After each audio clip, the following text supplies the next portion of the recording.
It's the Locked On Podcast Network, your team every day.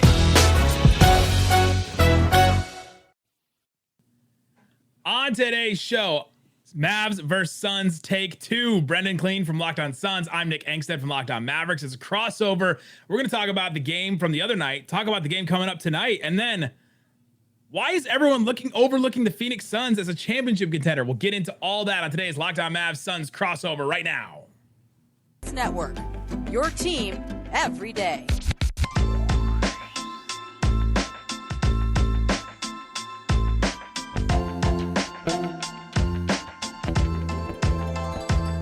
And welcome. You are locked on to the Dallas Mavericks and Phoenix Suns. My name is Nick Engstead, host of the Locked On Mavericks podcast, and joining me, and I'm joining him, it depends on which feed you're listening to this on, Brendan Clean from Locked On Suns. Brendan, what you got for me? The NFL guys are lucky. They got this down. We are rookies in the crossover, but I feel honored that I get to use your soundboard on my feed today, so I'm feeling good. The Suns are playing the Mavs again, and the Mavs almost got one over on the Suns. So we'll talk about that game, break it all down, and then we'll talk about the championship odds that came out on BetOnline for the Suns that just seemed pretty disrespectful to me.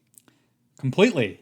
I don't know what I mean. We love BetOnline, but I feel pretty insulted by them, frankly. So yeah, we got to get into that. And it's more so the public, right? It's more the public yes. and that action and all that. So we'll get into all that. This episode is brought to you by McDonald's, proudly serving community since 1965. McDonald's has always been more than just a place to get tasty, affordable food. It's an unofficial community center where you can go and watch Suns game. A big thank you to our friends at McDonald's for always being there. I'm loving it. Thanks for making Locked On Mavs and Locked On Suns your first listen every single day. And remember, Locked On Mavs and Suns are both free and available on all platforms, including YouTube. Both of us up on YouTube right now. Go subscribe to Locked On Suns, Locked On Mavs to get daily episodes in your feed. All right, Brendan, let's get into the game the other night. Let's talk about it a little bit, because it seemed like I felt the whole game, the Suns were just sort of like sitting around and hanging around and hanging around and hanging around, and they were playing terribly. And then I was just waiting for a 3-point barrage from the Suns just to come in and just take down the Mavs. I did not expect the Mavs to give it up to them, to give them the 3-point line for that barrage to come with the zone at the end there.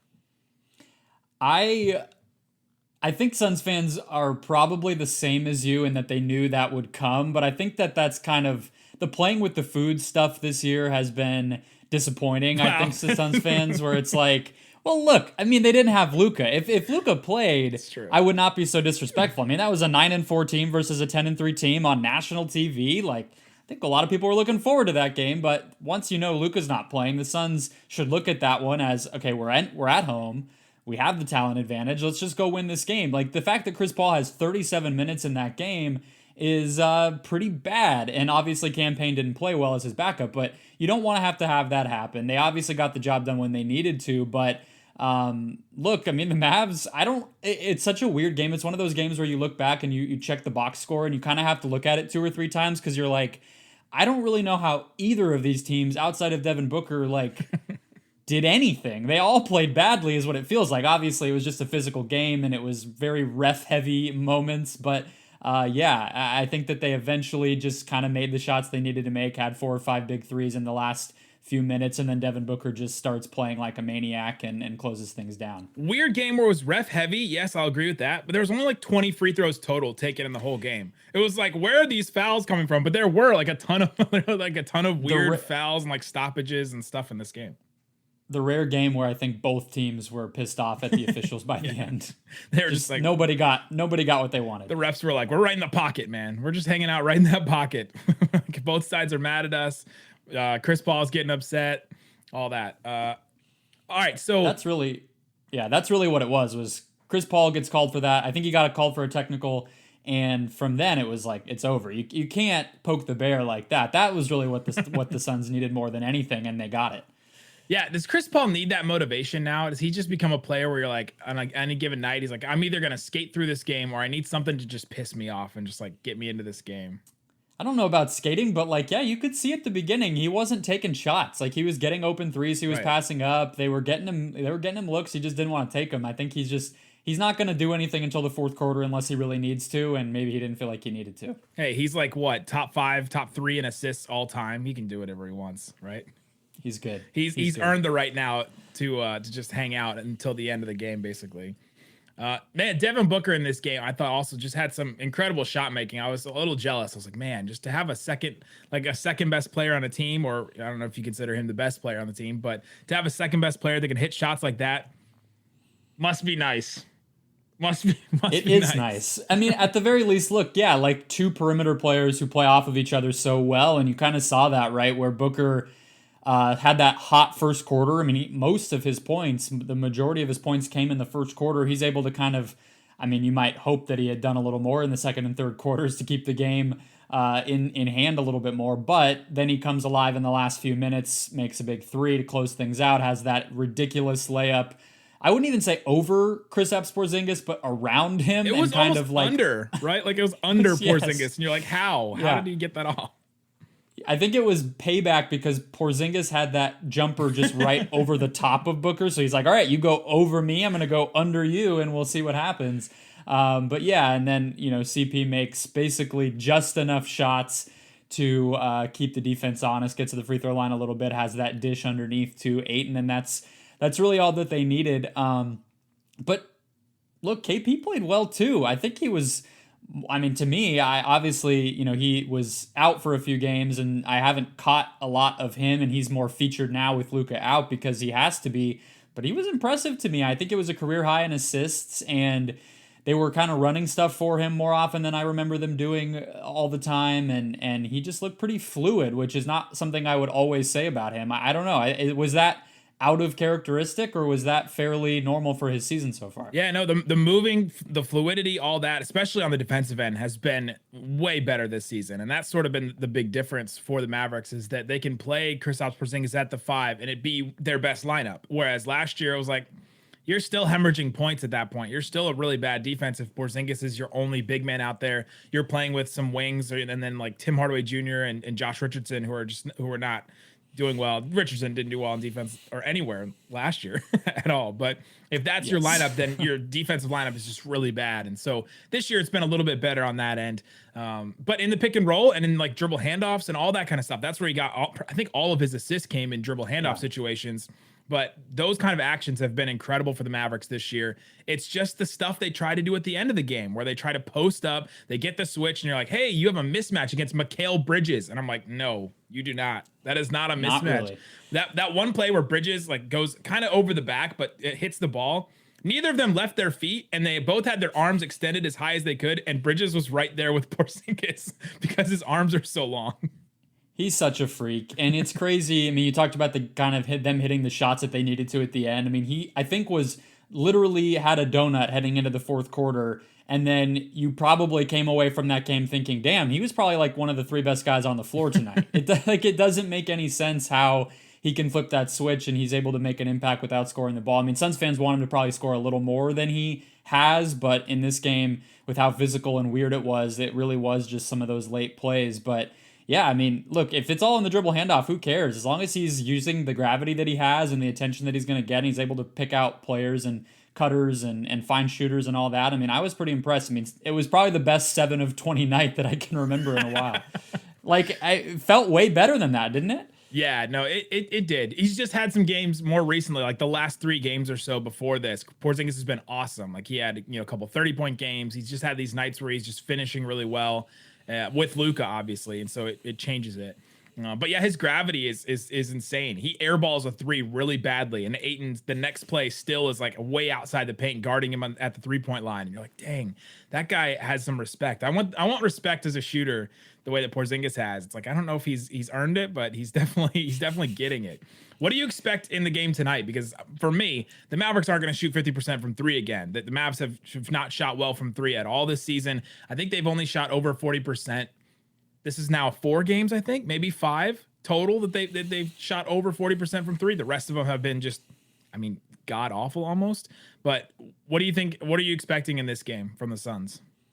Can they play small even more? Can Dallas play small even more? Because I think that's probably the thing that, with the way the Suns play, would be the most of a test. You just see, like, yeah, they could probably switch, and that's the thing that teams always do against Porzingis. But, making them really rotate and really move on defense is probably the best plan you're going to have. I mean, you're probably not going to get a Chris Paul game quite as poor as this one was from a shooting perspective. He'll probably come out wanting to kind of fix that stuff. But I would say if the Mavs can play a little bit smaller, and then if they can force the Suns into turnovers, that has been a big problem for the Suns this year. They only turned the ball over 7 times in this first game, which is incredible. So if they can force the Suns into some more mistakes, maybe pull their defense apart a little bit more, I think that's probably what you're looking at. If they can win the bench minutes, the Suns bench has not been very good. They were pretty solid in this past game.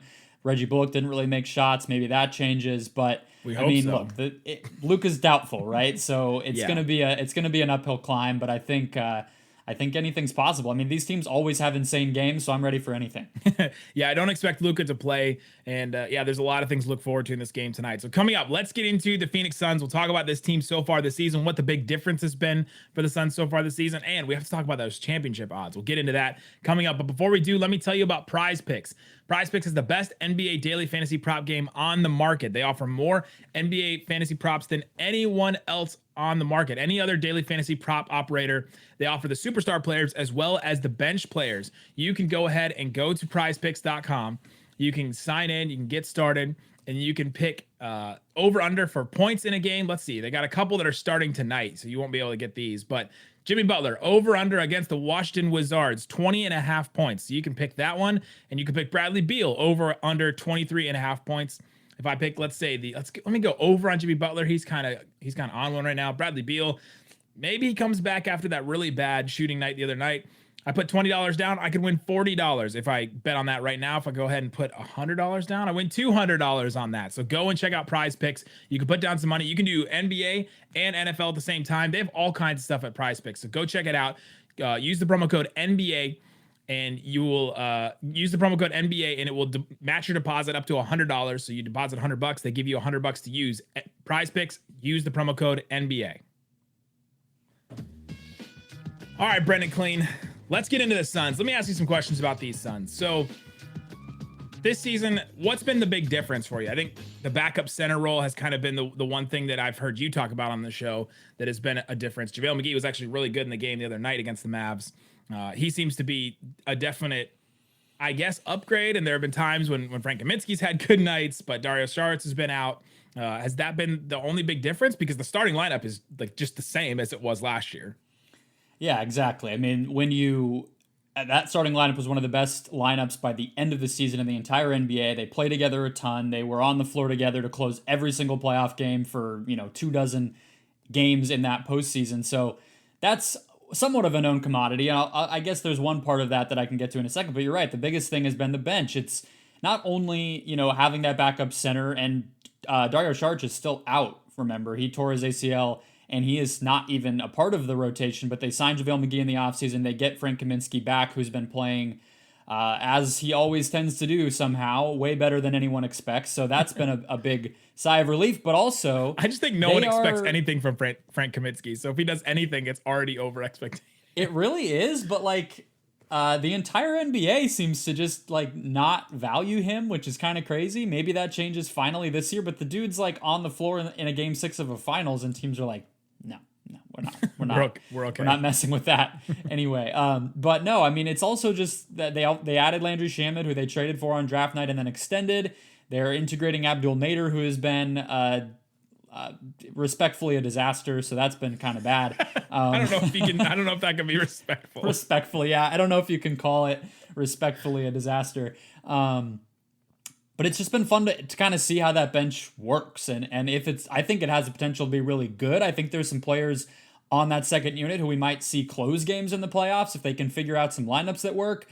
And also the departure of Torrey Craig has been weirdly important. It's a player who I'm sure people remember from the finals and everything. He played a pretty big role, but I just thought, he's not that irreplaceable, but he's been awesome in Indiana on defense, and they've really missed that size. So, when you're a finals contender, the problems can sound very small, and I'm sure that's how it comes off saying that right now. But it really is a lot about who that second unit, who plays, what it looks like, can they coalesce, can they find some new pieces, and it's been fun to watch so far.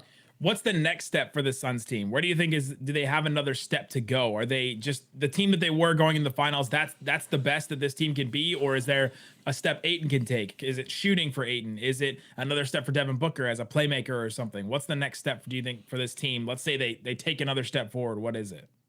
Yeah, you certainly hope it's not the same that it was, because, I don't love when we talk about the lucky path that the Suns got, but the reality is, like, they are likely to not face a bunch of injured teams again, and you got to be better, and they already lost to the Bucks in the finals, so they clearly weren't good enough there. You need to be better than you were last year. I mean, the number one place that I kind of have started to go is, what does Devin Booker look like? Because the NBA is decided by great players being great, and if he can't find new ways to, poke holes in defenses or help his teammates be better, then I think the Suns are going to be largely in the same place they were last year. A lot of the other stuff that Suns fans are looking for, I mean, the shooting from DeAndre Ayton is one thing. I'm kind of out on that really ever being a big part of his game. Maybe in what later way? Like on down the road. As a 3-point shooter, or just as a jump shooter at any point? Well, a 3-point shooter, absolutely. It's just not probably going to happen. A shooter from mid-range, he actually does too much. I mean, I think the real thing is, can he get a little bit more comfortable dribbling inside the arc, attacking the basket, getting to the free throw line?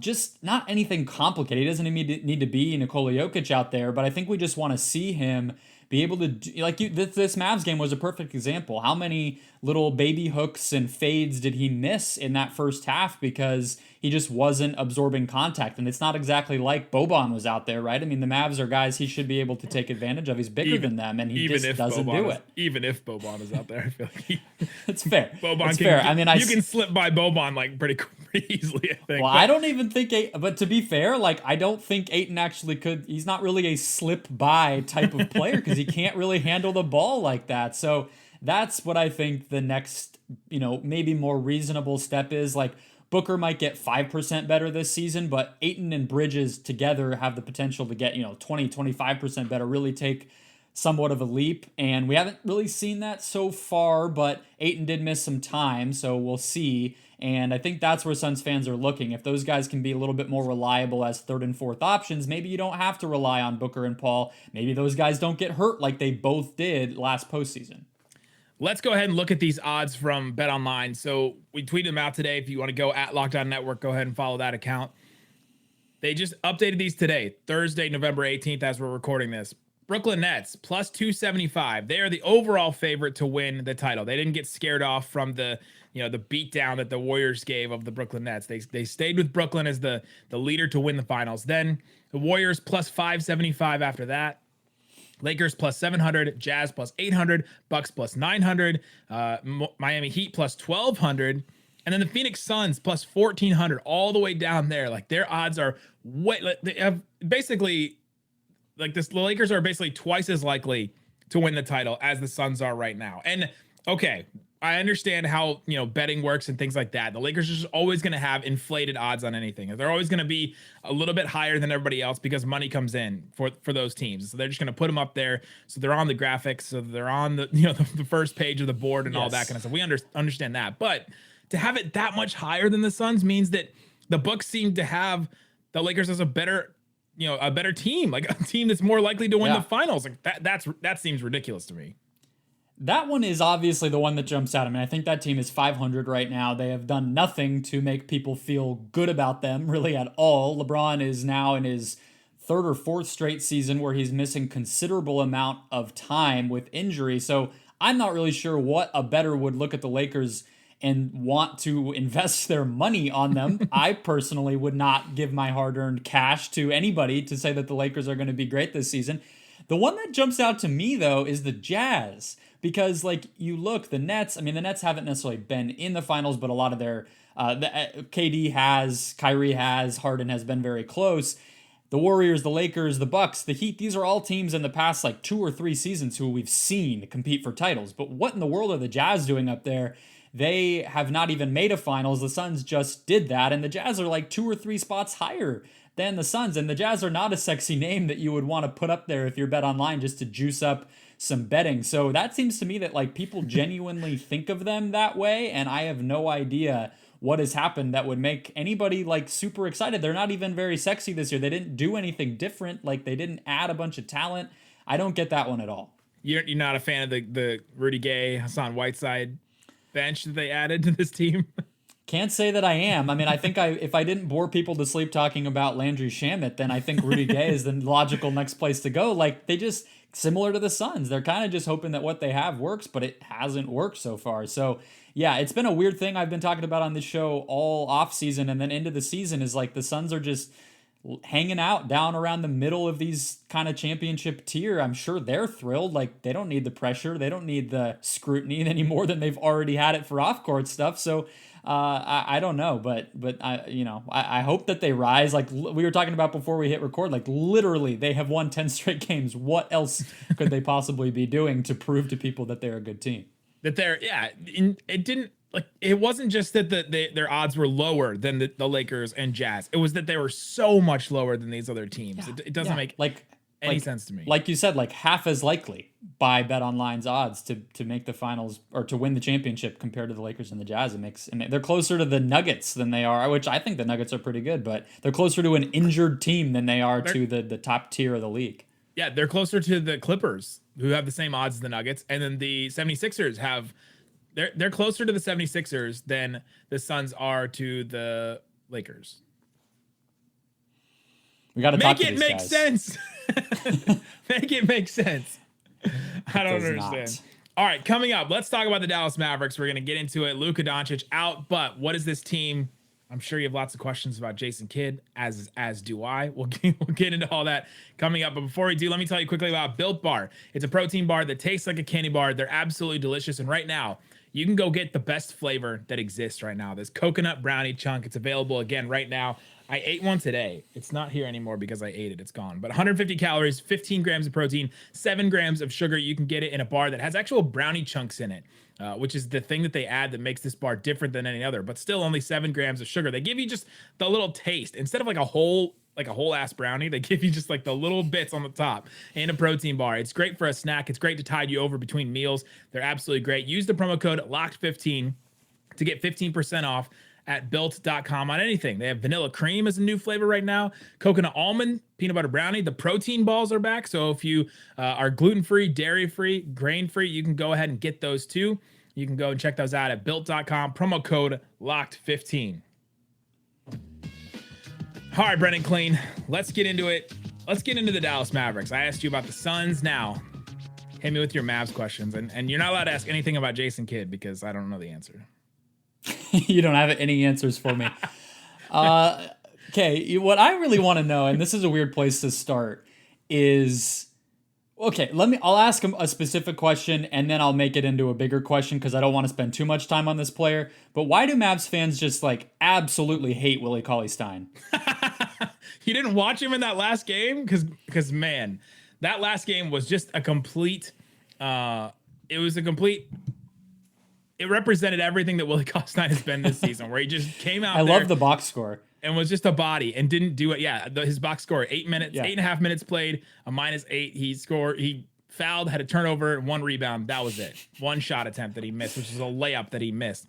It didn't look like he showed up. And so anytime he goes out there, he just doesn't do anything. And then what makes it even worse, oh my God, I'm going to try to use this word again. My comment section has been obsessed with me using this word. It's going to exasperate. What exasperates this whole... Exacerbate? Is that what I'm trying to say? Yes. You got it. The comment section's always like, no, you used it wrong. And then somebody else will say you used it wrong again. And then also it exasperates the situation that Moses Brown is sitting there. And Moses Brown is this young, exciting player that's had 2020 games. And anytime Moses Brown goes out there, he tries hard and he hustles and all that kind of stuff. And so it just, the optics of it looks so bad for Willie Cauley-Stein right now. And he's only playing 8 or 10 minutes a game, but it just people just get consumed. And Mavs fans are used to getting mad at the center spot. The Mavs have the best center in Mavs history. He played for the Suns, but he played 2 non-consecutive years for the Mavericks. The rest of the history has been just spotty center play for the entire time. And so they're used to like JaVale McGee being the starting center, Eric Dampier being the starting center, just a whole bunch of the slew of guys filling in. Dwight Powell now being the starting center for like 4 years, it seems like. And so it's part of the culture, I guess, now is to be mad at the backup center. It's just, yeah, it's like the Mavs fan for life, and then it's just hating backup centers, Yes. hating starting centers. Yes. Those are like the two cruxes of Mavs fandom. No, I'm glad that I asked that because I knew it would get you riled up, and it did exactly what I wanted. Did you remember actually that our first podcast ever together, I tried to convince you that Tyson Chandler would make the Hall of Fame? Wow. I don't remember that, but should he? No, I don't think he should. I think you were right. You told me that he shouldn't, and I think that's probably correct. But I love Tyson Chandler, so I guess we can. Oh, we do too. We can bond over that. Yeah, that's that's one thing we can. Speaking of Tyson Chandler, there was all these pictures and images and video of Tyson Chandler working with Moses Brown during the offseason and like working on stuff with him. And when we talked to Moses Brown on media day, we sat down with him, did a one-on-one, and he was like, tell us what Tyson Chandler like taught you. And he started going through all this stuff and he was getting really excited. And then that's sort of what got all Mavs fans excited about Moses Brown. I was like, oh, Tyson's going to teach him how to be blah, blah, blah. And yeah, we just haven't seen it yet. He was NBA Twitter's favorite player, I think, in the world last year. But the segue player that I wanted to do from that, and the Willie Cauley-Stein thing is sort of like a part of it, is what is the thinking with the Mavs basically keeping the same core together? Was that just something that they kind of had to do because there wasn't a ton available? I know that there was like Kyle Lowry rumors and people still maybe want Goran Dragic, I don't know, but they didn't make a huge move. Like, I'm coming from the Devin Booker experience where far less stable franchise, but still there was from year 2 on, there was when is he going to ask out? The pressure's on. He needs to win, being asked about this and that all the time. I know Luka just signed an extension, so we're nowhere in that realm at all, but they still just kind of kept things together after 2 straight playoff losses. Why did they do that, and has it worked? Has it worked? So far, it hasn't seemed to work.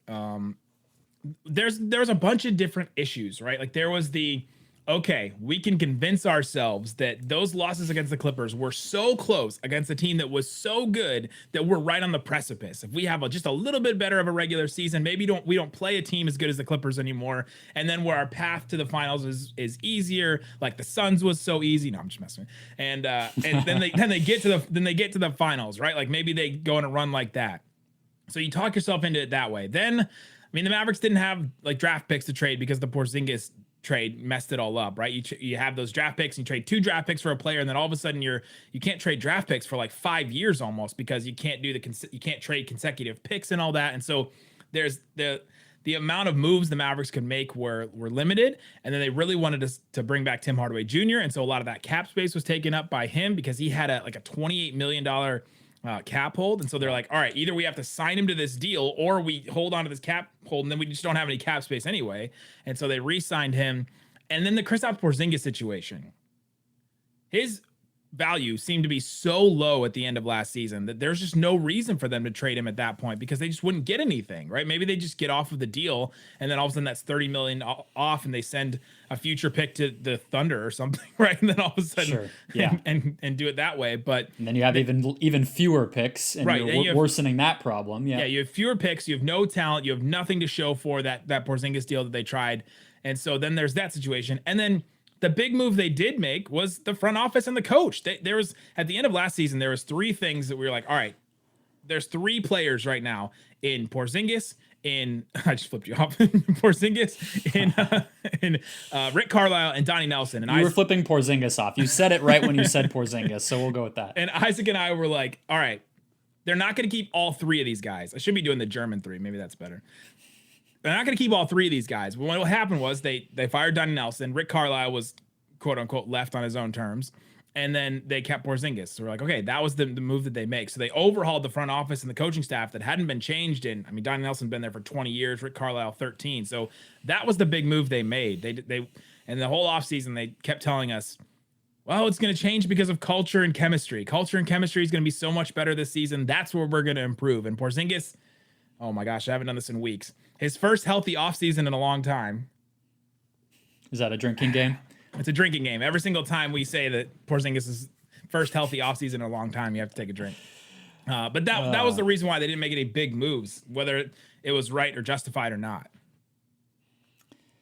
That makes sense. It does. It makes sense.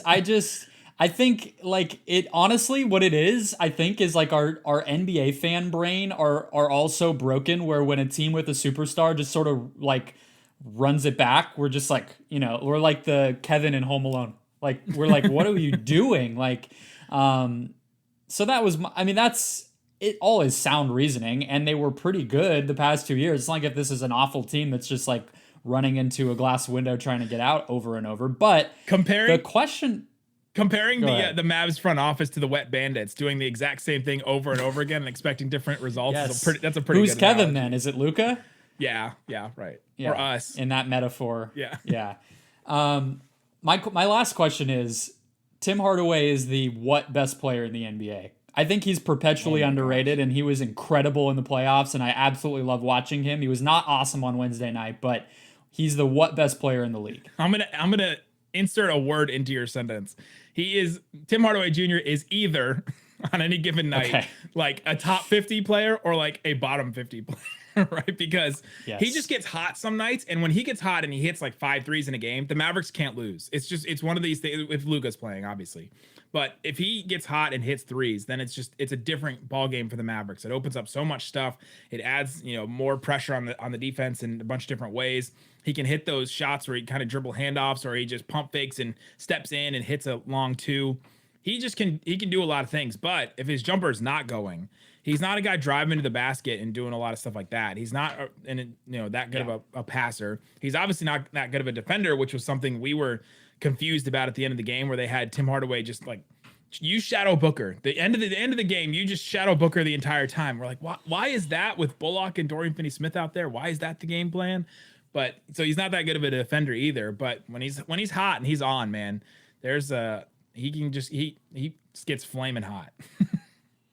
He does. He didn't do it, but we're talking about what could happen in this Friday night game. I think him getting a little bit hotter, having a little bit of a better night, that's obviously one of the big things you would hope for if you're a Mavs fan trying to get this upset. But you want to do predictions and then get out of here? Or how do you want to wrap this up? Predictions. Not something we do on Locked On Mavs a lot, but I don't really do them either, but I don't know. What do we do on a crossover? How do we settle our scores here? How do we decide who's the bigger, better man before we wrap up our show? Isn't that what this is for? No? Just put them on the table. I thought it was just mano a mano, and one of us was going to go home crying. I thought that's what. Well, I think I talked longer on this one, so if we're going with word count, I think maybe I take it. Okay. But the Mavs won't shoot 50% from 3, and so if the Mavs if they don't, then I think it's kind of a blowout in the Suns' favor. Maybe I'm reverse jinxing them, but I think that's where it goes tonight. Here's what I'm hoping for is a fairly not memorable game, because I have family in town, so I will not be attending this game. And I get really bummed out when I miss good games, so I want it to be a bad game. That's my hope. You heard it here first. All right, for everybody else, I hope it's a good game. You go subscribe to Locked On Suns. Follow Brendan Clean on Twitter. He's a great follow. Really smart guy covering the NBA. You just heard him for 30 minutes, so you should know. But go check that out. Also, Locked On Mavs. Subscribe on YouTube. Guys, thanks so much for listening to Locked On Mavs and Locked On Suns. Peace out. Boom.